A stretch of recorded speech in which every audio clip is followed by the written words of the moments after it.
Please like and subscribe and tell your friends if you've enjoyed these videos.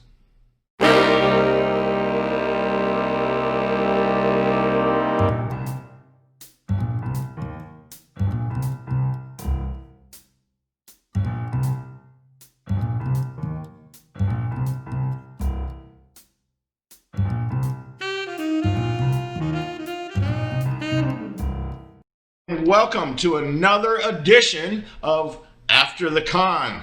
Today I have Zachary Pike and Owen C. Cotter. Now, as we've done in the past, I'm going to go around. Everybody's going to say what they're all about, what they're up to now, and then we're going to dive off into the discussion. So, Zachary, since you are at the top left of my screen, why don't you go first? Sure. I am Zachary Pike. I write funny financial fiction, if that's a genre. I guess it is now. I wrote Orconomics, which was the winner of Spiffbo 4, the self-published fantasy blog off. So I'm an indie author. I also wrote the sequel Son of a Lich, and I'm working on the final book in the trilogy, Dragonfired. Awesome. I do sci-fi, a lot of sci-fi media. That's basically my idea. I run a former site, a sci-fi channel. It was actually originally their Hugo Nebula award-winning literary journal. And I reformatted it into like a sci-fi wonderland. That's pretty much me in a nutshell. Neato. And of course I am Brian D. Anderson, the author of The Godling Chronicles, Dragonvein, The Veil, Akiri, and most recently, The Sorcerer's Song, published through Tor Books during the pandemic. And I was saying earlier that having your first salvo into traditional publishing come out during the pandemic is as if the Egyptian god Thoth looked down upon me and then took a shit from a great height. Wow. So, That's so great. So hey guys, man, it's great. I'm so glad y'all are all here. Sure. Owen, I've seen at a bunch of different conventions already. How many of those things do you go to every year, man? Well, when they have them, I'm probably like 15, 20. 15, 20 a year? I mean, you stay in twice a month. You know, well, you're over in New Orleans. I mean, how many of them are you doing in that area? In that area, I usually do the one that you were at, Contraflow, Wizard World NOLA, and there's one other. I don't know if they have that one anymore, but yeah, those are the two. And then everything from like San Diego Comic-Con to all the Wizard World, Austin. See what else? Reed Pop Star Wars Celebration, Ace Comic-Con, any and everything. Wow. The whole collection. Wow. You doing? Well, Zach, you're all the way up in Maine, right? Yeah, New Hampshire. So functionally. New Hampshire. I wonder what. I mean, why don't they call something Old Hampshire? Old Jersey. I think in England they just have like Hampshire, which is what Hampshire. Called. Yes. Well, I mean, of course, you have West Virginia, and I think all the other states should have been named relative to Virginia. California would have been as far west of Virginia as you can get. I feel bad for West Virginia. Like with the Dakotas and the Carolinas, at least they both get that qualifier, but one's like real Virginia, and then there's the West Virginia. Well, I think because West Virginia didn't want to secede from the Union or something like that. I think that's. Oh yeah, that's right. Back in the day, yeah. Back in. Same thing with California had like a thing like way back where they were trying to do like with the gold rush or something like that. Yeah, what's weird? Somebody had mentioned this, and it got me to thinking that I have known personally. My grandparents would have known people who were alive during the Civil War. Wow. I mean, we think of like 1860s, yeah. Yeah, I mean, we think about it as this like this. Ain't like the ancient past, but you probably, if you didn't know somebody who knew somebody, it's only one generation removed who knew people. Because there was people who lived to be 100. Mm-hmm. Think about that. And if say you were born in 1850, you would have been a teenager during the Civil War. Right. And if somebody, somebody who was alive in the 1950s, they could have known that person. That's wild. That's some weird shit, man. But I gotta ask, man, what was it like for Orconomics when you won Spiff Bug? Yeah. Wow, it was pretty great. I mean, obviously, it was really exciting. I think honestly, the big moment was getting chosen as a finalist, both in terms of sudden rush of attention, and then also just feeling incredibly lucky because there were a bunch of books in the group, and the judge actually shot me a text that basically said, "Sorry, it was someone else." Oh, wow. Yeah, and he was just messing with me. He just thought it would be funny to give me that heart attack, and it totally worked. Yeah. What was your story? What was your story about? Like, what was it about exactly? It's fantasy or? Oh yeah. No, so it's kind of like D&D meets The Big Short, So Okay. it's Cool. based in a fantasy world where, well, really, like we're all from the Street. the Ward of Wall Street. Yes. Nice. Yeah. No. If you think about it, if like really you could just go out and slay a monster and get its gold, and then you got it, and you could get rich as quickly as you do in these games doing that, then pretty level quickly, up. Right. Some investors would want in on that, actually, Right. and then bankers would get in on it, and then there'd be all these systems. So it's kind of like an economy is built on professional heroics, and it goes. I think yours was like the first one that was considered almost like a humorist type book, man. I mean, all the others that had been like real serious or grimdark. Man, is it me though, or that anything that's not grimdark they consider YA? Well, I mean, it's true, man. I mean, to a degree. I mean, the thing is, it doesn't. YA is YA, and it's pretty easy to detect. I mean, right. The Hunger Games is YA. Mm-hmm. I mean, you have teenage protagonists hanging out with other teenagers doing an adventure. I mean, why if that's the case, why isn't Tolkien? I think Tolkien probably would be YA by today's standards. Probably, yeah. I mean, back in back in the day, maybe not, but now probably.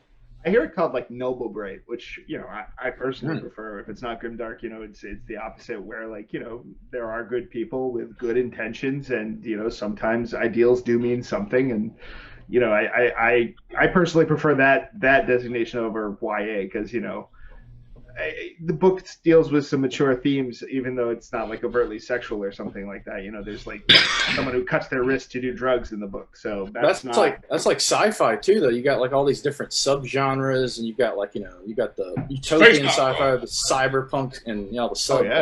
And you got like what do you call it? The hope punk.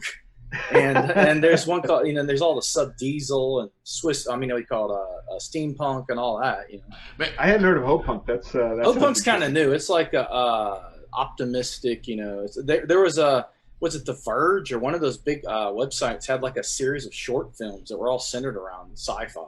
I'll tell you what to me is probably the best sci-fi out there right now has to be, as far as like on television, hands down, is The Expanse. Oh, heck yeah, dude. Yeah. I mean,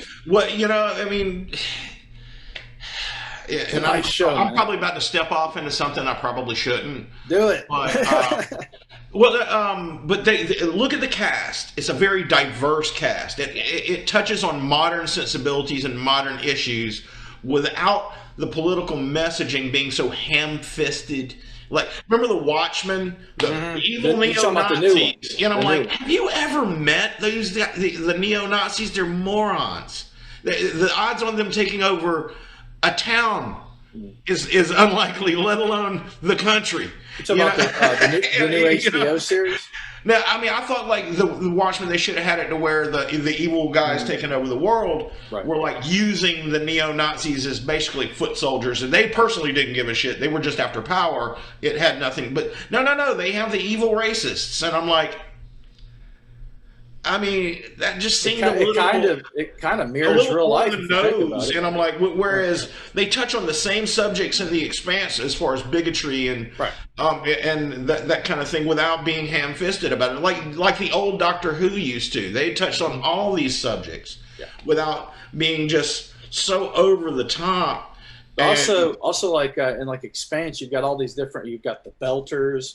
You've got the Mars Well, colonies. yeah, that's touching on that kind of bigotry, the kind of bigotry we have now. Instead of racism, it's kind of harkens back to the kind of bigotry that you had like in the ancient world, where it was a cultural thing, but it's still relevant, and you have like all sorts of people, multi-ethnic, multi-sexual orientation, Sure. all these things, and they have an extremely diverse and open sort of way they're presenting this without, and they are doing political messaging, but it's not over the top. What about like all these new Star Treks? The market's just got like I haven't seen them.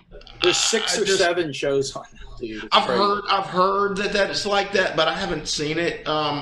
Honestly, Picard's pretty good. I've watched most all of them, but I mean, like Picard was interesting for sure. It was a whole new, take from that. Be honest with you, I lost interest in Star Trek after The Next Generation. Yeah, they made like a bunch of series, man. It's a lot of stuff. It's just, and I'm not gonna pay for access to CBS. Oh yeah, they're all these streaming networks, man. I heard about that. That's funny. Oh man, yeah. So there's that. Right. Because you got that one of those little boxes that unlocks them all, or something like that. It's really not technically legal, but you can get them.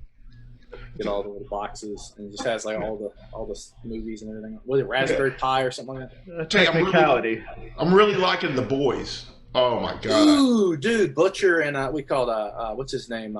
Homelander to me is one of the best villains I've ever seen. Yeah. What's that? Carl Urban. Carl Urban. Well, you have what's her name, Stormfront, right? Mm-hmm. She's like lawful evil, if you want a D&D, and she's not a neo-Nazi, she's an actual Nazi. She's always on social media too, doing stuff like Instagram. She is a Nazi, from the original Nazi party, and.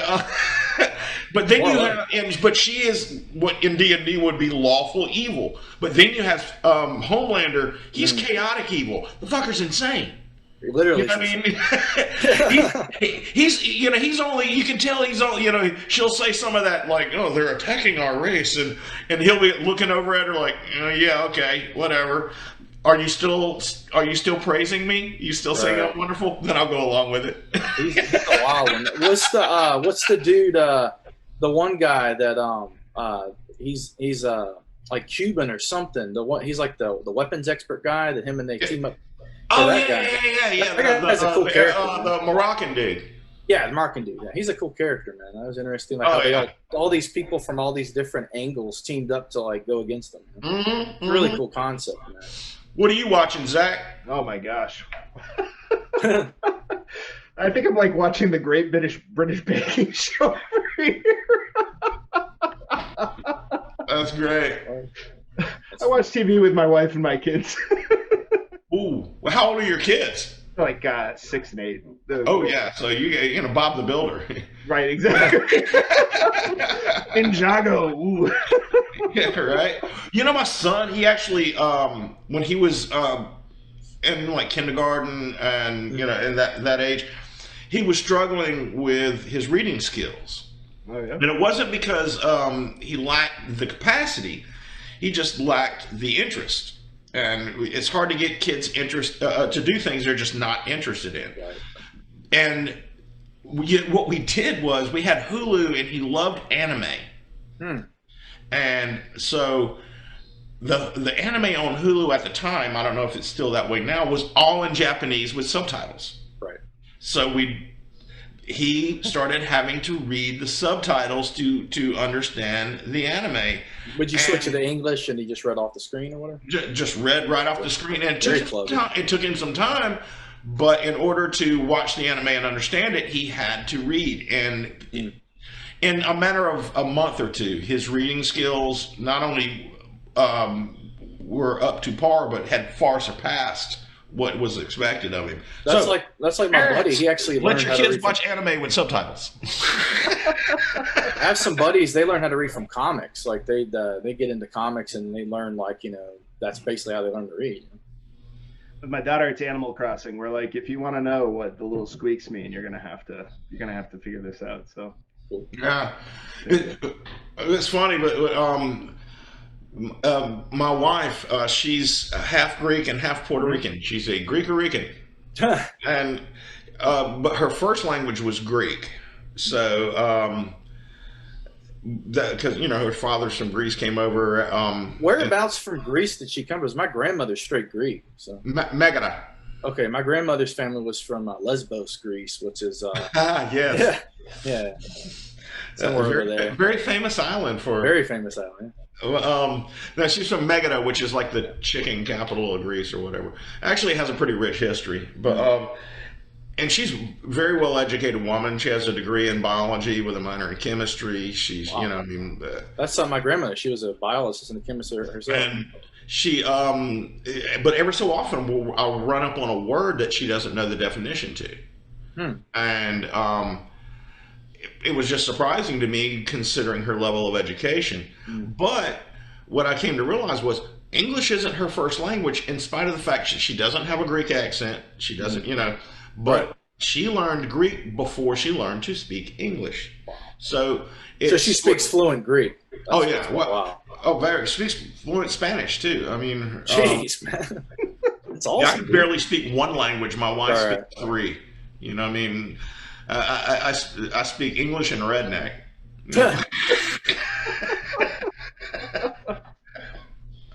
It's great. And you probably Zach probably speaks fisherman, like longshore fisherman, like oh yeah.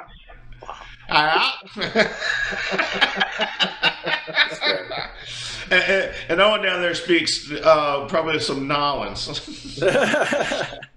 Oh my God! Was Adam? We came over to your house to hang out that one time. He's got the Narlands accent, man. Oh yeah. Yeah, dude.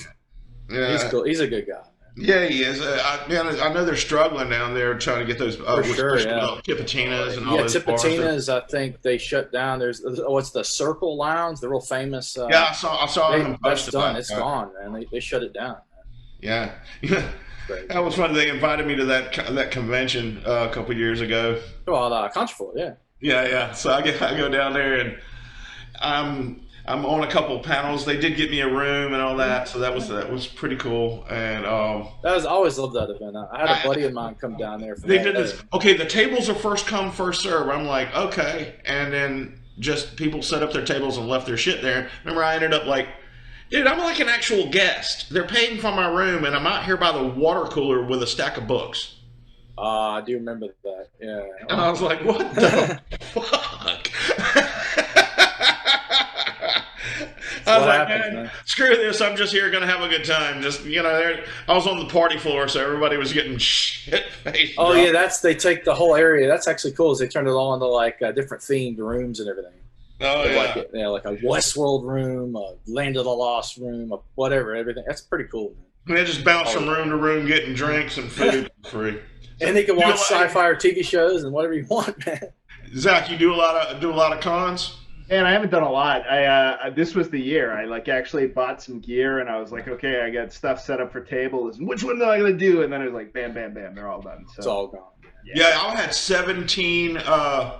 That's right. You had a whole roster you were setting up. Yeah. Well, I was with the Barge Tower, and guy Alexei Vandenberg. Mm-hmm. He runs a thing called the Barge Tower. I don't know if you've ever seen. I know you've seen it, Owen, and I don't know. Like you go to the like Dragon Con, you go in there to be this circular booth with a tower in the center with a bunch of like posters of the different authors. It's actually really cool too. Yeah, and so basically you go from city to city, and of course they all got shut down. The last one I did was Pensacon in February, and what was the biggest one that was on that list that you were looking forward to? Dragon Con. Yeah.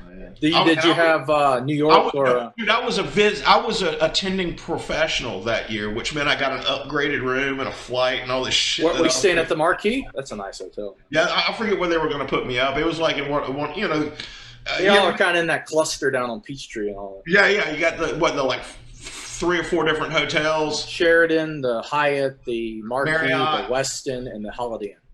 In the America's trademark, all 3 stories. So it's Yeah, like and depending on where, one of them that mall. That's where the Barge Tower would have been. But I would, like I said, I was my first year being an attending professional, so I was really stoked about it. And then everything got shut down, and we still got some of the cons in December haven't officially announced, but you got to know they're gonna. Only one I've heard of that's around that. There's some film festivals, but there's one. Trying to think, maybe in Florida or somewhere. It's more like pop anime stuff, but I don't know exactly when that is. But if they canceled, like Contraflow up there in New Orleans is canceled. I don't even know if they'll have anything in January or February. Jesus, man. Yeah, I mean, I tell you what, though, man, a lot of these conventions, at least like we're doing the Zoom thing, they're all going virtual. So they have it's not the same, of course, but they have these virtual panels, so it's all Well, that's all well and good, but it's not. Yeah. I mean, that's fine if you want to meet stars and go to panels and stuff like that. But a con is more than that. I mean, it's fine for right now if you can't do it. It's the personal experience. Think about all the vendors that I mean. I actually had an idea that I tried to flesh out, but it would have cost millions of dollars, and I would have had to raise the kind of money that there's. What is that? What was it? It would have been a virtual con that runs year round, but that you run, but you would have that you could kind of like Second Life or something like that, where you actually, but to do it right and to do it and it would just the amount of development that it would take. To design your avatar, you're talking about at least $100 million I'd have had to raise, and I could have done it. Probably is true because Scopelli, that's actually funny because what's the Star Trek Fleet Command? They just got the first year they had so many downloads, they got bought or whatever. But Scopelli, for 50, 80 million, and they're going hog wild. It's the most popular Star Trek mobile game, I think, next to I got on the phone with Andy Gavin. I told you earlier. He was and he was the person kind of my go-to person when it comes to knowledge about that sort of thing. And he told me about what I would be realistically looking at. Tons. It'd be a lot of development. It would be an unbelievable amount of money as far as development. And you'd have to. I mean, I got the contacts to probably get myself in front of the right investors. Oh, of course. But then I'm looking at I personally couldn't even contribute all that much because I don't know anything about coding or anything like that. I just have the idea, and if I couldn't raise enough money, it was just. You need sections like A, B, C funding. I was thinking I had to raise $1 million, which I probably could have done going to some capital investors. You got 4 or 5 you might could get a simple version, just like Facebook when they first went live. It was all simple. I think what would be a better thing is just to have the market. Because you go to these cons and you buy shit that you can't buy anywhere else unless you go to the con. Especially if they have they're more, a lot of the concepts is a bunch of modern stuff, but if they have, some of them are expos, they have a lot of vintage stuff. So you'll have vintage collectibles, vintage comics, vintage toys, vintage whatever. My eye keeps drifting back to that poster on Zach's wall. I was wondering, what is that? Has it got a coin or something on it? Yeah, no, that's actually the only time I've been to Dragon Con. I was with that short. It's called The Toll, and I wrote and directed that way back in the day. It's a cool poster. Oh, yeah. I read on your Facebook you ddid film or something. What was that? Animation or something? Yeah, I used to be an animator, and I wrote and directed animation. So that one's about a bridge troll, and it went around the world with festivals. And then really cool.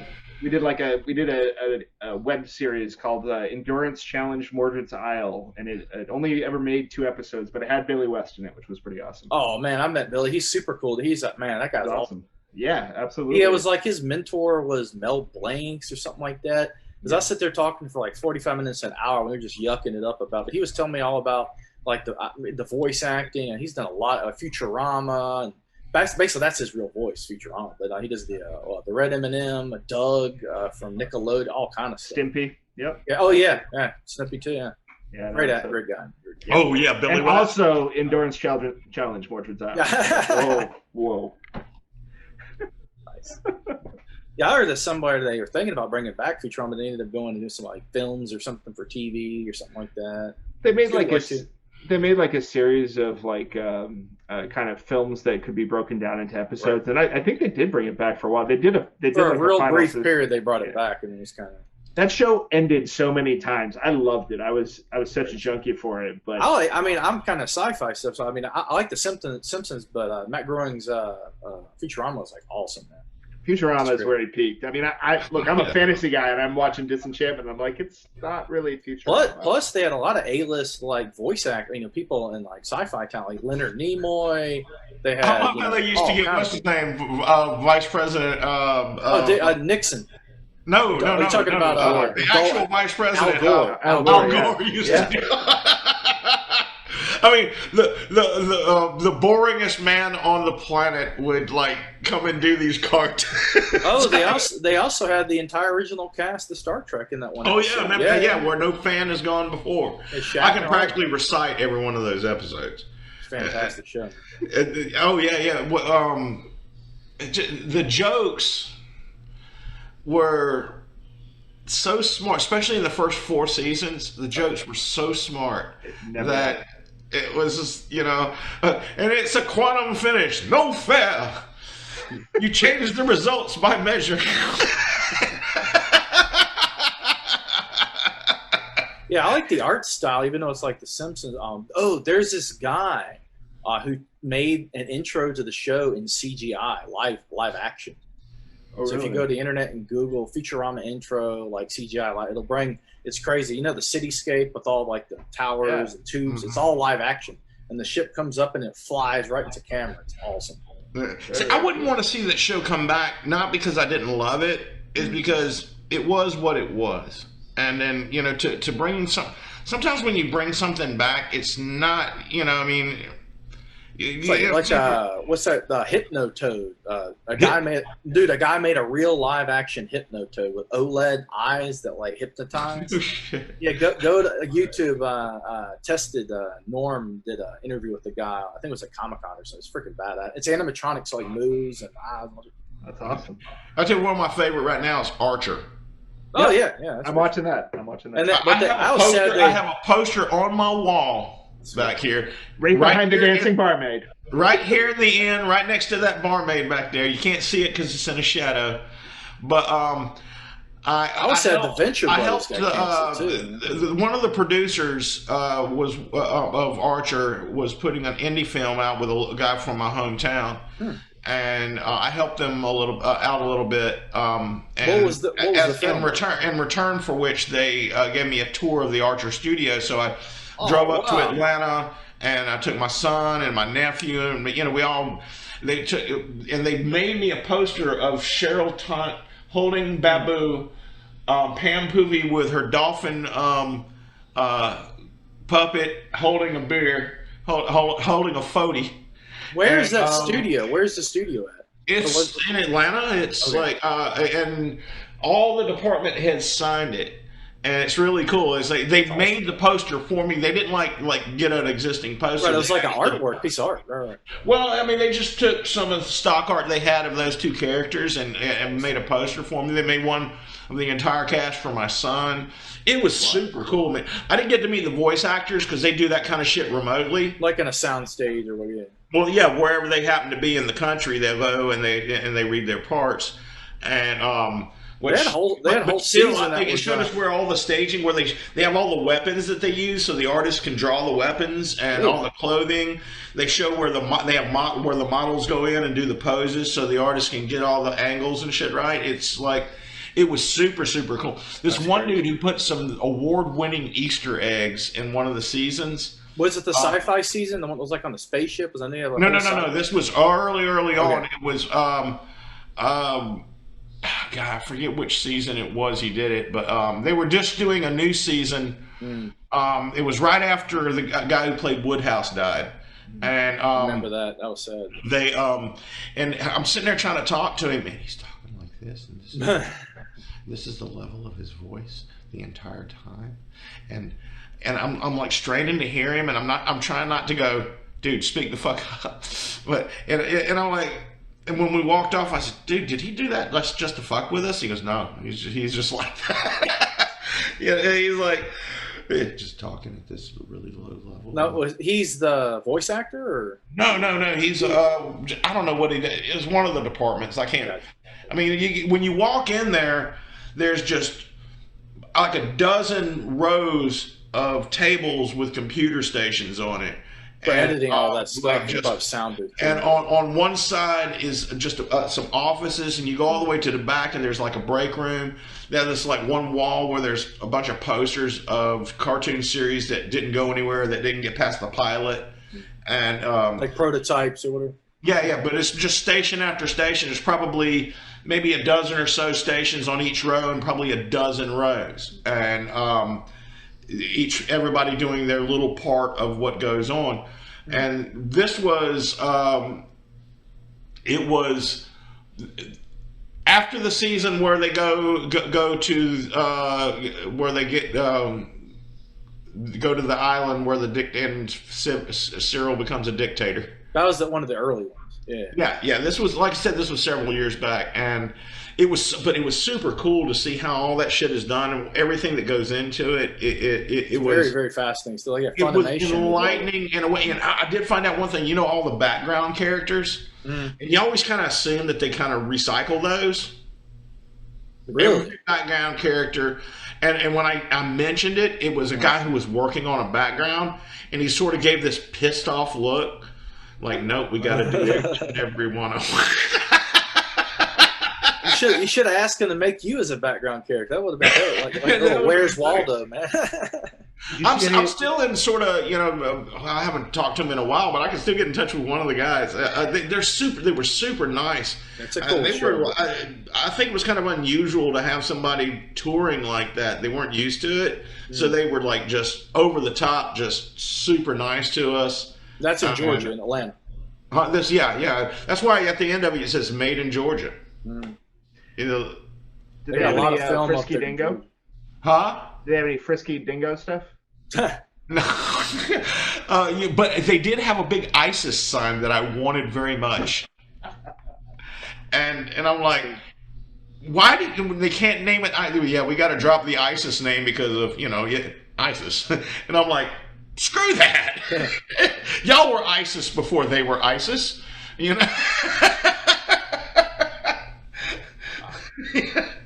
I think they should have done an episode where ISIS takes on ISIS.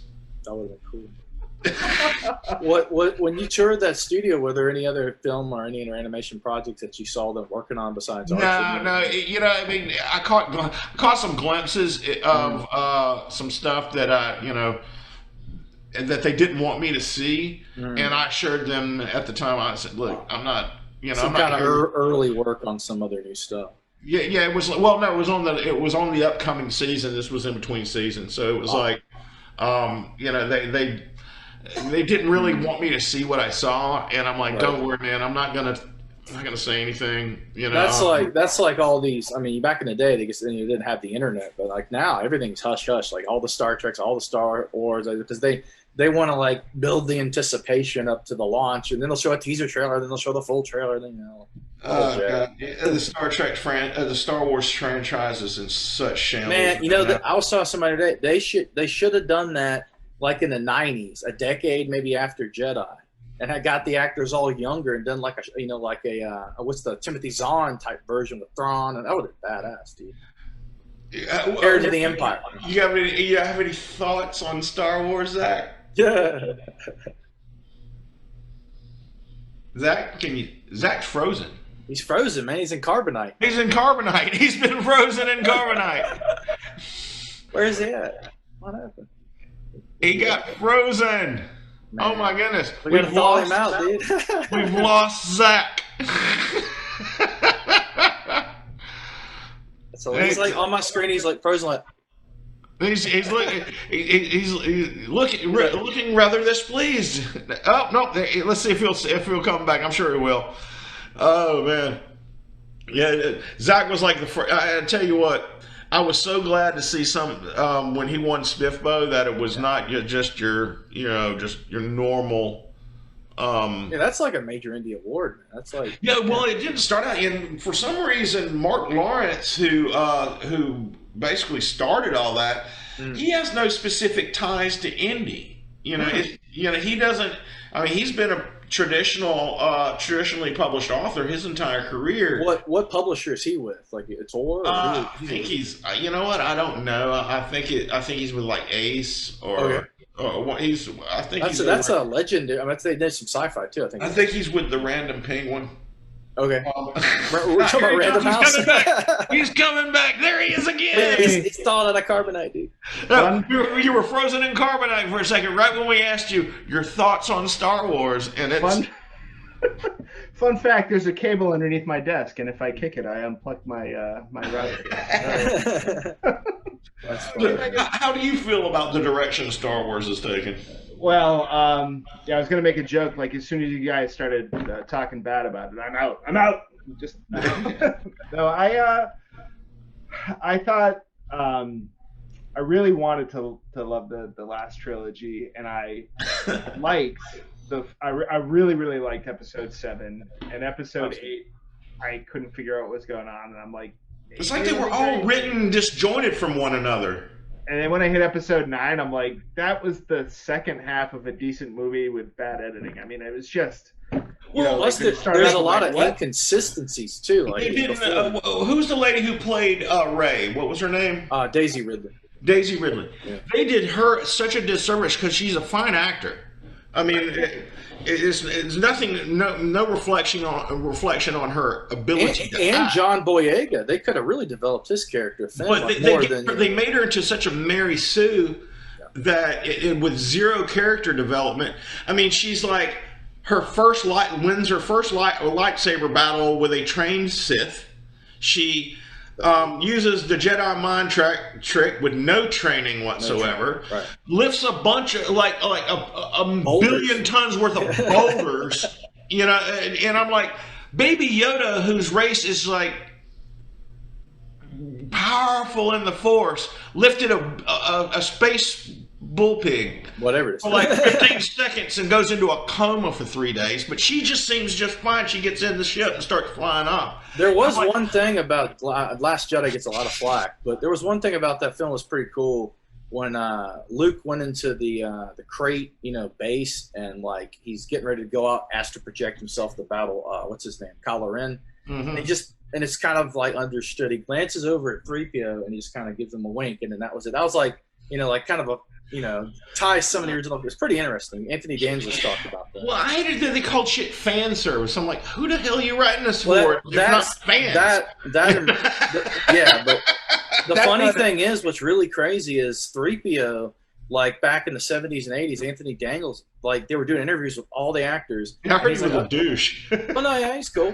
But each guy goes good stuff. But the thing is like they're doing interviews, and then he's like, well, he's inside the suit. He's like, well, when am I going to do mine? So, we're not doing an interview. So for years, nobody knew him until he got more, into the limelight and did more movies and more interviews.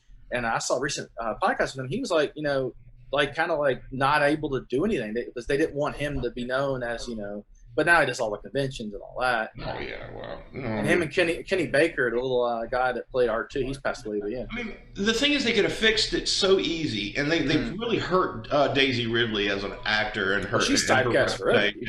I mean, imagine this. Okay, she's coming home. She's doing all the. You can start it just the same way she did. She goes to sell her shit. Nobody wants it, or it won't give her enough money. Blah blah blah. She's all pissed off. She's furious, and she goes into this little yurt. Because apparently most planets are all one. Have only one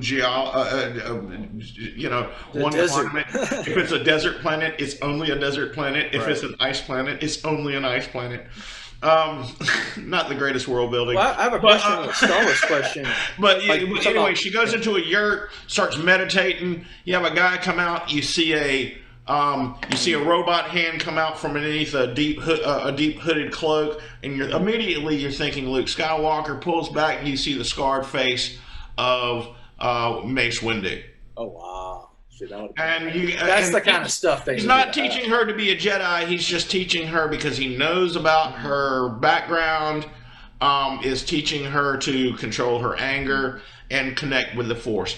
All of a sudden, her ability to do all this other shit makes 100 times more sense. You do some fan service by bringing back one of the favorite Jedis that that one of people's favorite Jedis who you never saw die. You just saw him thrown off a building, because apparently in the Star Wars universe, falling from great heights does not kill you.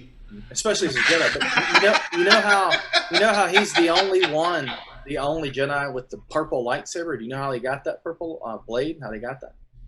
The whole mythology. I don't know. Mace Windu saved like a tribe or something. They gave him some rare kyber crystals. But one of the cool things about him that's not, unless you're a hardcore Star Wars, but he actually is the only Jedi trained in the Pad 7, which bends on the edge of the Sith. Uses so when he's battling the Emperor, he's doing a lot of really aggressive. It's a very advanced. He's the only master of that form of saber arts. That is by far one of the nerdiest things I've ever heard in my life. Oh, he's cool, man. It's a very fascinating character, man. And his saber's all blinged out with gold and shit. It's badass, man. Hey, man,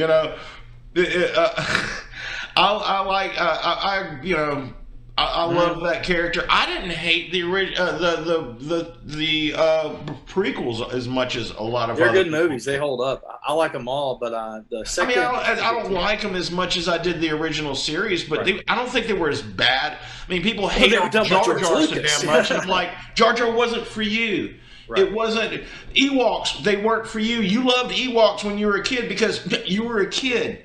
And kids liked Ewoks. Kids, now they got these. Jar Jar. Well, if you look back at the polling, the way they would poll the different demographics, kids loved Jar Jar Binks. That's why they put Jar Jar in there. He was a kids thing. The actor for that.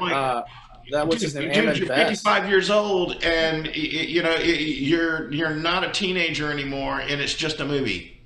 Yeah, but the actor that played Jar Jar for so long got shunned. Everybody was giving him flack, and I was at an event, and he came on stage, something like Ahmed or something like that, and their fans were just cheering. I mean, he's been fully accepted in the thing, and now he hosts that talk show. He's they've cast him as a whole other character. He's like a Jedi or something. This thing for Disney Plus, which is pretty cool.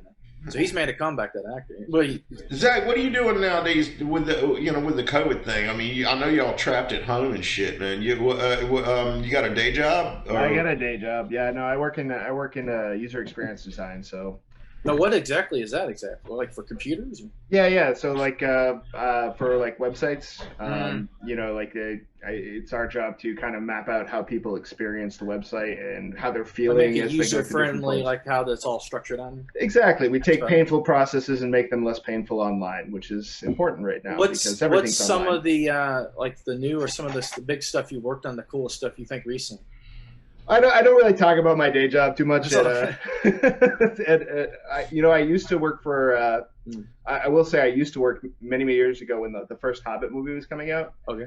And I was super excited for it because I'm a big Lord of the Rings fan. And they were doing this. They did a Hobbit Treasures of Middle Earth art contest. Oh, wow. And I designed the site. I led the UX on it. I did a lot of the assets on it myself. I actually did some of the sample artwork that would encourage fans to submit artwork. Is that still live or is it not on anymore? It might be. It might be still up. If you look up Hobbit Treasures of Middle Earth. So it was this big contest, and we got so excited. The people at Warner Brothers were like, "Man, you did awesome here," and we're like, "Yeah, this is great." And so we were very excited, my coworkers and I. And then what happened was they put it out there, and the prizes included artwork from really big Middle Earth artists and conceptual or whatever. Right, yeah, but one of them was replica weapons from the movie. Oh wow! And they were like, "Well, we don't want to ship weapons overseas." Right. So they said, "Okay, well, we're not. So what we'll do is we'll just make this a U.S. contest only." That's I was talking to the Star Wars airline ANA. Yeah. They got all the 3PO and the R2D2 plane and the BB-8 and all on the on the side of the plane. And I was talking to them. I went to their site. Their site's they mentioned the site. And I'm like, well, what is this? And it's only a site for the Star Wars planes. It's very user friendly, but they basically it showcases all these planes. And he was telling us, but it's kind of the same thing, user interface for all the sites and all that. Right. Man, Curious to imagine see how much the artist got paid to paint that damn plane. Holy Oh, dude, man, those are huge. One of them's only central to Asia, is what the guy said, but the other two are like international, like long distance flight planes. I forget which one. I forget either BB-8 or C-3PO is the Asian only one. Who did your cover for Orconomics, man? Speaking of art. Oh man, so I designed the money, and then there's a company called Bookfly. James Spencer, he took it and You got a copy of lit it it up. sitting there right there with you? Yeah. Yeah, let's see what you got. You got one? Yeah, that's it.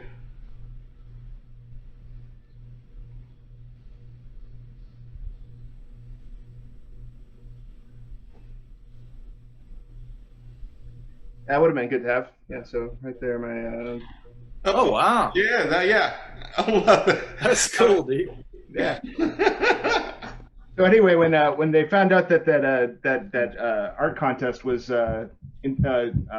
U.S. only, all the international people got really angry, and then when there was a fan backlash, all the people who were supposed to tweet about it were like, "Boop," and shut it down. So. Was the site, did it have any forums or social aspect to it? Or was Yeah, it I mean, we were like, yeah, we want you to share your stuff, and Right. and we had to accept images, right? It was like post your images here, and then there was like a submission system.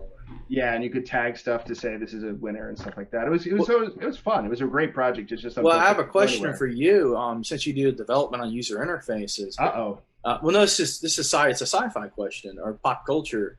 So if you've got that site, but if you had a site that was, you have Facebook and Twitter and all this stuff is regulated with the algorithm structure and all that, and it's not open. So you create a page and you get a limited amount of visibility, right? Right. What if I don't know of anything. There's one thing Shatner did a few years ago, but what if somebody created something that was like a, integrated into like a news site or something like that, where it had a social like a aspect, like you could go in for free, create your stuff, create groups, create pages, create forums, and it had similar features that mimic some of the the top like Twitter, Insta features, all that.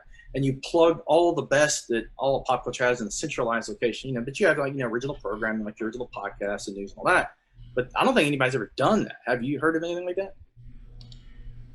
I mean, a lot of these capabilities that are just defined as like social capabilities are all over the place, and there are companies that are like, hey, why don't you put this on your intranet for your employees? Or some of the the top Twitter.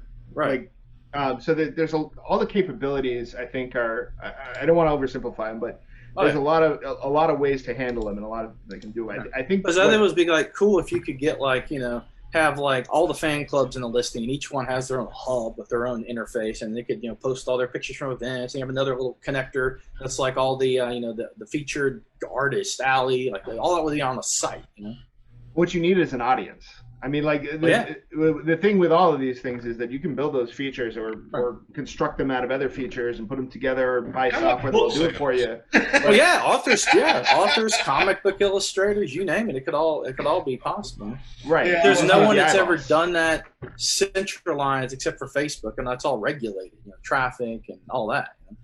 Right, but it's also all really cost effective for all those people, right? So for artists and authors. Well, yeah, you would make it free though. You would have to make it free or very easy to use because the user friendly, of course, like what you do, but you have to make it to where it's very easy to use. You can upload pictures and whatever. You looking to make the transition to full-time author, or what you looking to do? I would love to. I would really, really love to do that at some point. And I got a good problem, which is I make good enough money in my day job that it's really hard to get my author income. Good problem to have.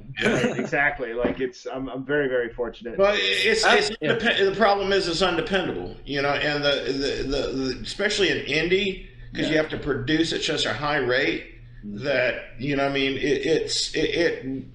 Say you go 2-3 years and and you're putting out all this content, but you just wear out and you get some you try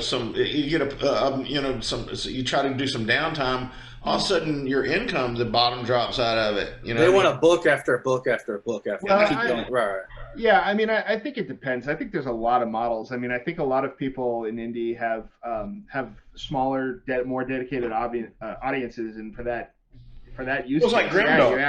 you have to keep up. you know, like Grimdark. Grimdark is not the as far as like fan base goes in fantasy is not the most popular, but they are some of the most dedicated, like Litfic. You know, not Litfic, Lit RPG. Game Lit or Lit RPG, Game Lit, yeah. whatever. Yeah. I mean, there's not a lot of them, but the ones that are there are just, you know, I mean, they're all about it. I don't know. The only way to monetize that is to pump the books out really, really fast. You got to keep them coming. You know, and I personally, I can't. I've been doing this for 10 years, man, and I can't. My health suffered. There was a lot of things that suffered after. Yeah, I meant to ask you what happened, man. I know saw you. Part of it was the fact that I didn't take care of myself, and part of it was what was wrong with me is I had claudication in one of my legs or two of my legs, and they had to do it's called a fem bypass, right. which may sound like a sex change, but it's not. I was not sexually reassigned. Was it like a stent or something they put in? But anyway, the surgeon botched it, and I ended up with 2 staph infections that spread to my bloodstream. What was supposed to be a 24-hour in and out of the hospital and a 2-week recovery turned into a 6-month nightmare. They got you on like 18-inch scars going up each of my legs and across my waist. Did they get you on like any kind of like medicine or diet or anything they recommend? Nice. See that dot right there? I'll say and the dot right above it? Yeah. Those were the 2 different PICC lines I had where I was taking intravenous antibiotics 3 times a day. Wow. Yeah. But your health can suffer, and you try to. I mean, if you can get like some can, I guess it really depends on, who you are, but that's like some people Kevin can get Smith. away with a book, 2 books a year and maintain a decent living. Some can't, But yeah, like Kevin Smith, he almost died of a heart attack about 2 years ago. The Clerks guy, he actually lost a lot of weight, man. He looks great, man. Right. I mean, I've talked to Michael Sullivan, or actually his wife, but they've, he puts out a book a year, I think, is his pace, and he's doing very well. And I know if you can do it, you can get to a point where you can say, I could do 1 or 2 books a year, and this is a pretty good living, and it's very, it's what you want to do. So that's good. That's a good. I've had Michael and Rob on the show, and I actually got him. He invites some indies and stuff down to his house. He invited me over one time, and I went down there. And the thing about Mike is he's a great writer, and he has a great business. He has a great business model, but he also has a support system behind him that most people don't. I mean, Robin is a workhorse.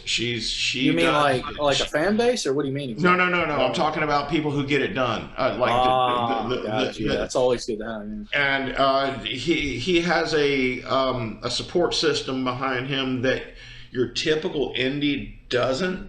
And not only is she willing to do the work, she's also knows what she's doing and knows how to. So some of the stuff is kind of inapplicable to your typical indie.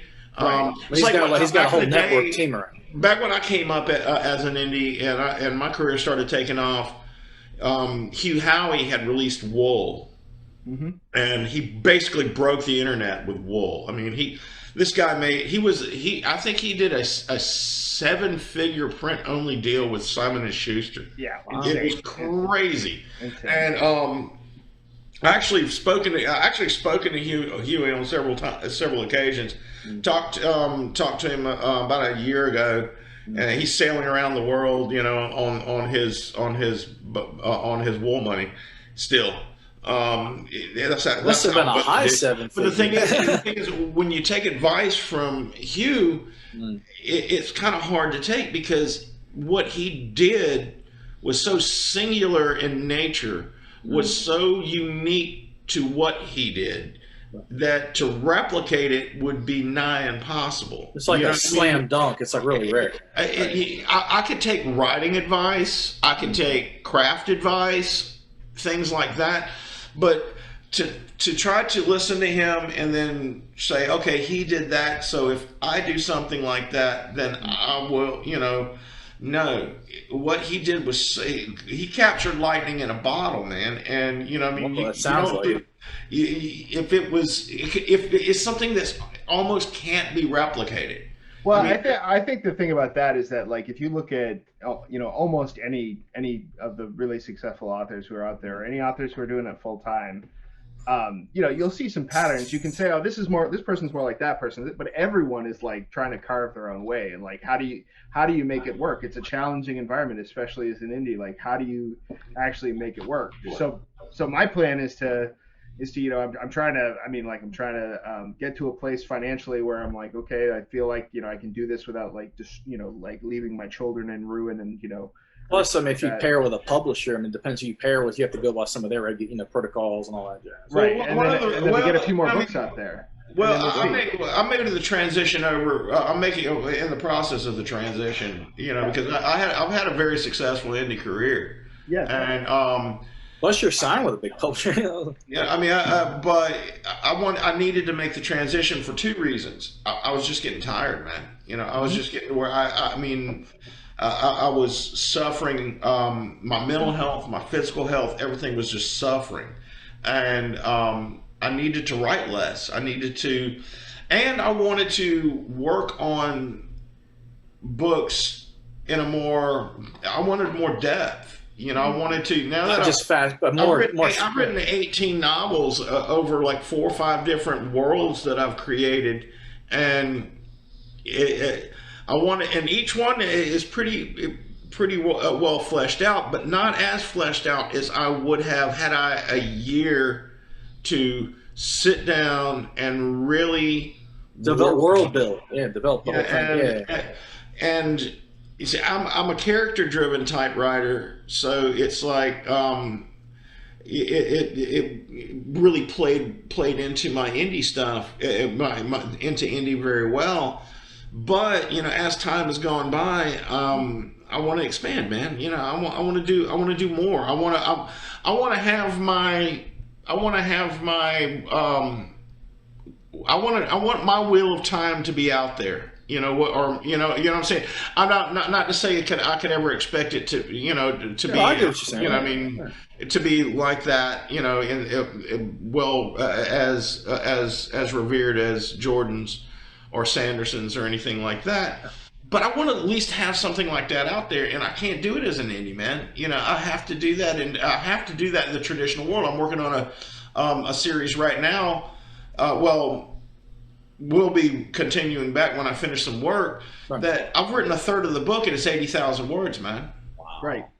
You can't publish that as an indie. Nobody will buy it. Well, I mean, that's the thing. As an indie, I'm looking at my draft, and I'm clocking in at, I think that book 3 is probably going to come out at like 190, and it's a lot of work. Right? That's a long indie book, man. Right? Yeah, no publisher would be like, oh, I'm taking that, But that's what indie lets me do. It's just, how do you chart your path there? And right now, the only way I can make that work is with another income as a day job, and unfortunately, it means I write really slow. Oh yeah, hey man, the way things are, I've been looking. I'm doing like shit like mentoring. I'm starting a business like with Keith DiCandido and a few other people where we're offering like writing advice, and I'll read your manuscript and tell you where you screwed up and what you did right, and that kind of shit. That's cool. That helps people, and that's really good. I think it's a valuable service. It's not like it's a scam or something. You're getting something for your money. It's like an internship,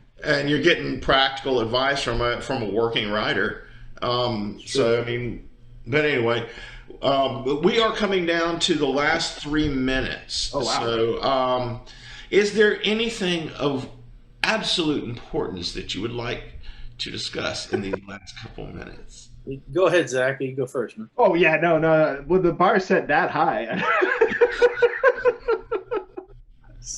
I would just say it's a real pleasure to be on the show. So thank you very much. Yeah. Thanks for having us on, Brian. I really appreciate you inviting us on. I love doing this, and I'm sitting there seeing if anybody had anything to say. It's not usual that they do. Okay, and so in that case, what I do at the end of each show is everybody once again repeats, what they have going on, what they're writing now, what they're working on.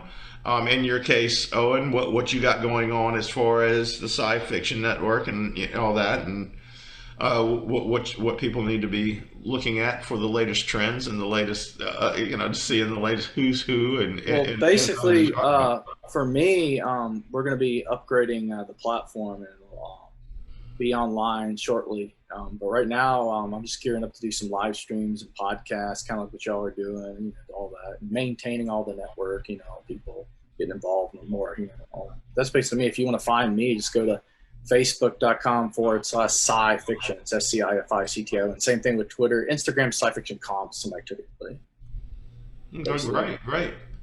All right, Zach.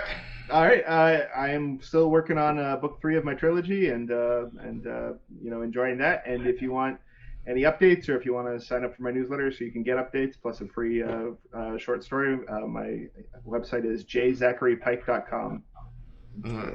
And I am on the home stretch of finishing the final book of the Godling Chronicles sequel, after which I'll be finishing up the final book of The Sorcerer's Song. Then I have to write the final. Everything I'm doing is finales. So last book of The Veil and last book of Inakiri. And so that's all sewing it all up. Yes, right. And by the way, for those of you who might not know, writing finales is not the easiest thing to do in the world. Amen. I have 4. Amen. Reach on, brother. Yeah, luck, it is tough. So anyway, that concludes a wonderful episode of After the Con. I want to thank Owen C. Cotter and Zachary Pike for joining us, and we will see you next time. Bye, everybody. Bye. Thanks.